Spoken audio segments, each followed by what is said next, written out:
ਜੀ अस्सलाम वालेकुम। ਅੱਜ ਅਸੀਂ ਮੌਜੂਦ ਹਾਂ ਖਾਨ ਦੇ ਚੱਕ ਵਿੱਚ ਤੇ ਖਾਨ ਦੇ ਚੱਕ 'ਚ ਇੱਕ ਮੱਝਾਂ ਦਾ ਫਾਰਮ ਵਿਜ਼ਿਟ ਕੀਤਾ ਵਾ ਤੇ ਮੇਰੇ ਨਾਲ ਮੌਜੂਦ ਆ ਸੈयद ਇੰਤਜ਼ਾਰ ਹੁਸੈਨ ਸ਼ਾਹ ਸਾਹਿਬ ਜਿਹੜੇ ਕਿ ਇੰਡਸ ਵੰਡਾ ਨੂੰ ਡੀਲ ਕਰਦੇ ਆ। ਤੇ ਇਹਨਾਂ ਕੋਲ ਅੱਜ ਪੁੱਛਾਂਗੇ ਵੀ ਇੰਡਸ ਵੰਡਾ ਕਿਉਂ ਪਾਣਾ ਚਾਹੀਦਾ, ਇਹ 'ਚ ਕਿਹੜੀ ਖਾਸੀਅਤ ਆ। ਅੱਛਾ ਸ਼ਾਹ ਜੀ, ਫਾਰਮਰ ਦੱਸ ਰਿਹਾ ਵੀ ਆਹ ਦੋ ਜਿਹੜੀਆਂ ਮੱਝਾਂ ਨਾ ਇਹ 10-10 ਕਿਲੋ ਦੁੱਧ ਦੇ ਰਹੀਆਂ ਵਾ। ਅਗਰ ਅਸੀਂ ਇਹਨੂੰ ਇੰਡਸ ਵੰਡਾ ਪਾਈਏ ਤੇ ਕਿੰਨਾ ਦੁੱਧ ਵਧਾ ਸਕਦੀਆਂ ਤੇ ਕਿਹੜਾ ਵੇਰੀਐਂਟ ਇਹਨੂੰ ਪਾਇਆ ਜਾ ਸਕਦਾ। ਅਰਸ਼ਦ ਭਾਈ, ਸਭ ਤੋਂ ਪਹਿਲੇ ਤਾਂ ਇਹ ਆ ਕਿ ਇਹ ਜਾਨਵਰ ਮਾਸ਼ਾਅੱਲਾ ਤੁਹਾਡੇ ਬਹੁਤ ਅੱਛੇ ਹੈ। ਇਹ ਜਾਨਵਰ ਵੀ ਅੱਛਾ ਹੈ, ਇੱਕ ਦੂਸਰਾ ਜਾਨਵਰ ਉਹ ਵੀ ਬਹੁਤ ਆਲਾ ਜਾਨਵਰ ਹੈ। ਤੇ ਇਹਨਾਂ ਨੂੰ ਅਗਰ ਤੁਸੀਂ ਵੰਡਾ ਇਹਨਾਂ ਦੇ ਦੁੱਧ ਦੇ ਹਿਸਾਬ ਨਾਲ 2.5 ਲੀਟਰ ਦੁੱਧ ਦੇ ਪਿੱਛੇ 1 ਕਿਲੋ ਵੰਡਾ ਪਾਓਗੇ, ਦੋਨੋਂ ਟਾਈਮ 2 ਟਾਈਮ ਪਾਓ, ਉਹਦਾ ਤੁਹਾਨੂੰ ਇਹ ਹੈ ਕਿ ਇੱਕ ਤਾਂ ਦੁੱਧ ਵੀ ਇਹਦਾ 14-15 ਲੀਟਰ ਤੱਕ ਚਲੇ ਜਾਏਗਾ। ਜਿਸ ਤਰ੍ਹਾਂ ਦੁੱਧ ਵੱਧਦਾ ਜਾਏਗਾ ਉਸ ਤਰ੍ਹਾਂ ਤੁਸੀਂ ਵੰਡਾ ਵਧਾਉਂਦੇ ਜਾਓ। ਤੇ ਦੂਸਰਾ ਇਹ ਹੋਏਗਾ, ਇਹ ਟਾਈਮ ਦੇ ਨਾਲ ਪ੍ਰੈਗਨੈਂਟ ਵੀ ਹੋ ਜਾਣਗੀਆਂ, ਨੇਚਰਲ ਹੀਟ 'ਚ ਆਉਣਗੀਆਂ ਔਰ ਕਨਸੀਵ ਹੋਣਗੀਆਂ, ਰਿਪੀਟ ਇਸ਼ੂ ਇਹਨਾਂ ਦੇ ਖਤਮ ਹੋ ਜਾਣਗੇ।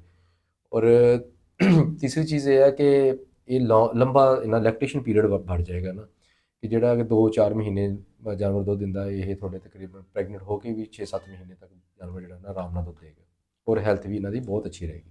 ਸ਼ਾਹ ਜੀ, ਮੈਨੂੰ ਇੱਥੇ ਆਸਟ੍ਰੇਲੀਅਨ ਗਾਵਾਂ ਨਜ਼ਰ ਆਈਆਂ, ਖੂਬਸੂਰਤ ਤਾਂ ਬਹੁਤ ਹੈ ਲੇਕਿਨ ਸਿਹਤਮੰਦ ਉਸ ਤਰ੍ਹਾਂ ਨਹੀਂ ਜਿਸ ਤਰ੍ਹਾਂ ਹੋਣੀਆਂ ਚਾਹੀਦੀਆਂ। ਅੱਛਾ ਭਾਈ, ਇਹ ਜਾਨਵਰ ਮਾਸ਼ਾਅੱਲਾ ਬਹੁਤ ਅੱਛੇ ਹੈ। ਹੁਣ ਦੇਖੋ ਨਾ, ਇਹ ਜਾਨਵਰ ਬੜਾ ਜਿਹੜਾ ਜਾਨਵਰ ਹੈ ਇਹ ਬਹੁਤ ਖੂਬਸੂਰਤ ਜਾਨਵਰ ਹੈ। ਔਰ ਲੇਕਿਨ ਸਿਰਫ ਕੀ ਹੈ ਜੀ, ਇਹਦੀ ਨਾ ਤੁਸੀਂ ਜਿਲਦ ਦੇਖੋਗੇ ਨਾ ਕਿੰਨੀ ਰਫ ਕੋਡਿੰਗ ਹੋਈ ਹੋਈ ਹੈ। ਹਾਂਜੀ। ਇਹ ਸਾਰਾ ਨਿਊਟ੍ਰੀਸ਼ਨ ਦਾ ਮਸਲਾ ਵਾ। ਹੁਣ ਜਾਨਵਰ ਪ੍ਰੈਗਨੈਂਟ ਵੀ ਹੈ, ਹੁਣ ਦੇਖੋ ਇਹ ਕਮਜ਼ੋਰ ਹੈ, ਇਹਨੇ ਸੂਪ ਪੈਣਾ, ਬੱਚਾ ਦੇਗਾ ਲੇਕਿਨ ਇਹਨੇ ਕੀ ਅੱਗੇ ਦੁੱਧ ਦੇਣਾ।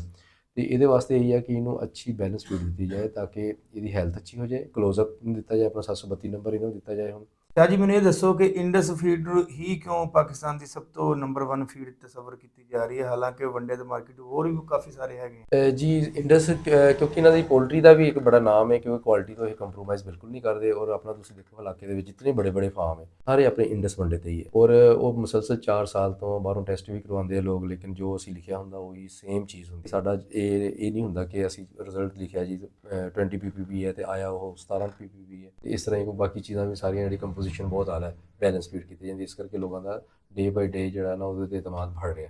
ਟਾਕਸਨ ਤਾਂ ਬਿਲਕੁਲ ਪਾਕ ਆ ਤੇ ਨੈਸਲੇ ਰਿਕਮੈਂਡਡ ਹੈਗਾ, ਇਸ ਤੋਂ ਬੜੀ ਗਾਰੰਟੀ ਸ਼ਾਹ ਜੀ ਹੋਰ ਕੀ ਚਾਹੀਦੀ। हाँ जी बिल्कुल जी, टॉक्सन ਇਹਨਾਂ ਦਾ ਜਦੋਂ ਬਾਹਰੋਂ ਵੀ ਟੈਸਟ ਕਰਵਾਉਂਦੇ ਆ ਮਾਸ਼ਾਅੱਲਾ ਬਹੁਤ ਆਲਾ ਨਿਕਲਦਾ ਹੈ। ਬਾਕੀ ਚੀਜ਼ਾਂ ਵੀ ਸਾਰੀਆਂ ਹੁੰਦੀਆਂ, तो ਬਹੁਤ ਸਾਰੇ ਫਾਰਮ ਬਾਹਰੋਂ ਵਿਜੀਲੈਂਟ ਲੈਬ ਹੋ ਗਈ ਜਾਂ ਹੋਰ ਨੋਬਲ ਤੋਂ ਬਾਹਰ ਟੈਸਟ ਵੀ ਕਰਵਾਉਂਦੇ। ਉਹ ਅਸੀਂ ਵੀ ਉਹਨਾਂ ਨੂੰ ਸਟਰੋਂਗਲੀ ਰਿਕਮੈਂਡ ਕਰਦੇ ਹਾਂ ਜਿੱਥੇ ਮਰਜ਼ੀ ਤੁਸੀਂ ਓਪਨਲੀ ਆਪਣਾ ਟੈਸਟ ਕਰਵਾ ਲਓ। ਸ਼ਾਹ ਜੀ, ਰਿਕਾਰਡਿੰਗ ਤੋਂ ਪਹਿਲੇ ਸਾਡੀ ਫਾਰਮ ਨਾਲ ਗੱਲ ਹੋ ਰਹੀ ਸੀ, ਉਹਨੂੰ ਦੱਸੀ ਸੀ ਮੇਰੀ ਮੱਝ ਬੜੀ ਚੰਗੀ ਹੈ ਲੇਕਿਨ ਦੁੱਧ ਸਿਰਫ ਇਹ 10 ਕਿਲੋ ਦਿੰਦੀ ਹੈ। ਮੇਰੇ ਖਿਆਲ 'ਚ ਘੱਟ ਹੈਗਾ, ਤੁਹਾਡੇ ਖਿਆਲ 'ਚ ਕਿੰਨਾ ਦੁੱਧ ਦੇਣਾ ਚਾਹੀਦਾ, ਕਿਉਂ ਘੱਟ ਦੁੱਧ ਦੇ ਰਹੀ ਹੈ ਇਸ ਟਾਈਮ? ਤੁਹਾਡੇ ਖਿਆਲ 'ਚ ਇਹਨੂੰ ਕਿੰਨਾ ਟੋਟਲ ਜਿਹੜਾ ਵਾ ਵੰਡਾ ਦੇਣਾ ਚਾਹੀਦਾ ਦਿਨ?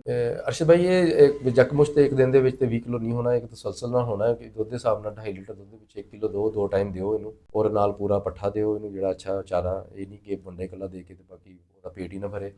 ਤੇ ਇਹ ਫਿਰ ਜਿਸ ਤਰ੍ਹਾਂ ਦੁੱਧ ਵੱਧਦਾ ਜਾਏਗਾ ਉਸੇ ਤਰ੍ਹਾਂ ਇਹਦਾ ਵੰਡਾ ਵਧਾਉਂਦੇ ਜਾਣਾ। ਔਰ ਉਮੀਦ ਹੈ ਕਿ ਇਹ ਕੋਈ 17-18 ਲੀਟਰ ਤੱਕ ਜਾਨਵਰ ਪਹੁੰਚ ਜਾਏਗਾ। ਲੋ ਜੀ, ਇਨਸ਼ਾਅੱਲਾ ਅਸੀਂ ਦੁਬਾਰਾ ਇਸੇ ਵਿਜ਼ਿਟ ਕਰਾਂਗੇ 10 ਤੋਂ 15 ਦਿਨਾਂ ਬਾਅਦ। ਇਹ ਫਾਰਮ ਨੂੰ ਪੁੱਛਾਂਗੇ ਵੀ ਕਿੰਨਾ ਇਸ ਮੱਝ ਨੇ ਦੁੱਧ ਵਧਾਇਆ। ਠੀਕ ਹੈ ਜੀ।